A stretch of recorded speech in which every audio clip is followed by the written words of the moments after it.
My name is Jenny. Let's learn about myasthenia gravis.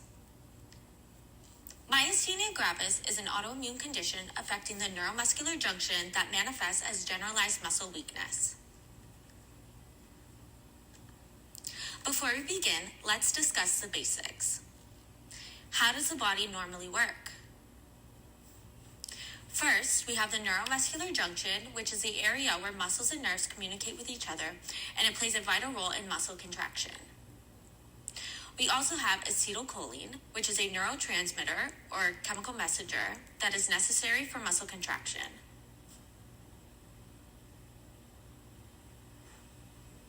So normally, when we want to move a muscle, our brain sends a signal along the nerve. When the signal reaches the neuromuscular junction, acetylcholine is released. Since the nerve and muscles are not actually touching, acetylcholine needs to bind to receptors on the muscle fiber. Muscle contraction occurs when enough of these receptors are activated by acetylcholine. So what's going on in myasthenia gravis? In myasthenia gravis, the neuromuscular junction is not working properly. This is because proteins called autoantibodies attack the acetylcholine receptor sites and either destroy or distort them. This makes it difficult for the nerves and muscles to communicate with each other. So because of the autoimmune attack on the neuromuscular junction, we have less acetylcholine receptor sites, or they're not functioning properly. The body can't respond to acetylcholine as it should. This means that the number and strength of signals sent to the muscle fibers is diminished. Muscle contraction cannot occur because not enough acetylcholine receptor sites are being activated, and this ultimately results in muscle weakness. So what are the clinical manifestations? Myasthenia gravis can affect the eyes, causing drooping of the eyelids, which is called ptosis, or double vision. It can affect the muscles in the mouth and throat, causing difficulty swallowing, speaking, or chewing. It can affect muscles in the face and neck, causing an expressionless face or drooping of the neck. And then it can affect the limbs, resulting in weakness in the arms or legs. So how do the clinical manifestations relate to the pathophysiology? So due to the impact of myasthenia gravis on the neuromuscular junction and acetylcholine, the signal from the brain is unable to create a reliable transmission, and this results in decreased voluntary muscle movements. Muscle weakness and easy fatigability occurs in any muscle under voluntary control, as the signal is repeatedly getting sent, but not enough transmission occurs to cause a contraction.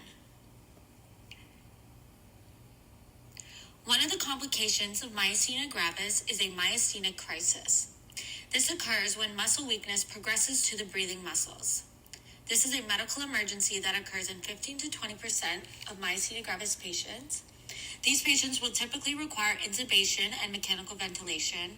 This can be triggered by things like infection, stress, and acute illness.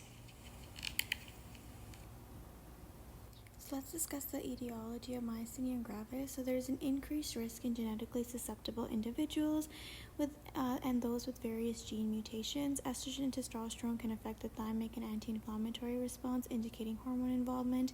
Viruses like Zika virus can trigger it as well.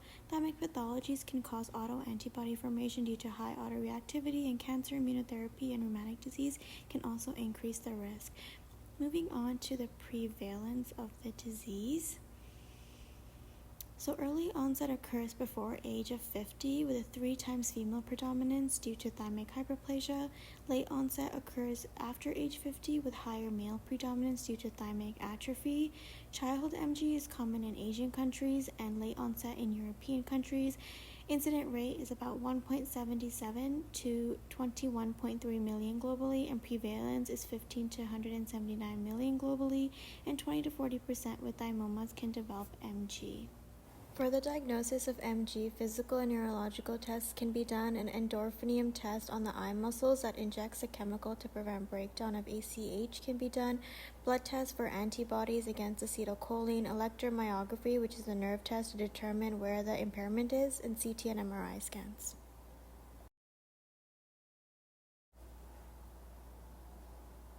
There is no cure for MG, but there are medications and treatments that help manage symptoms like pyridostigmine, immunosuppressants, plasmapheresis, intravenous immunoglobulins, and thymectomy. Pyridostigmine can lead to a cholinergic crisis in high doses, and immunosuppressants do increase the risk of developing infection.